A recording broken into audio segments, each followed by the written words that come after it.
ત્યાં તમારે સંહિતા, ચરક સંહિતા આદિ તો એમ કે તમારે પાણી એ ચાવી ચાવીને પીવું, સીધું પી ન જવું. હવે આપણે આ નથી ફાવતું, વાત સાચી છે, પાણીને ચગળી ચગળી.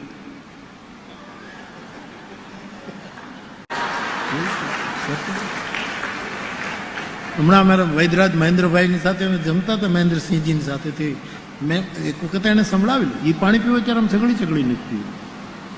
અને ખાવ, પાણી ખાતા હોય એમ પીવાનું, અને ભોજન જાણે પાણી પીતા હોય એમ પીવાનું. એવું ધીરે ધીરે પાણી પીતા હોય, ઘૂંટડે ઘૂંટડે.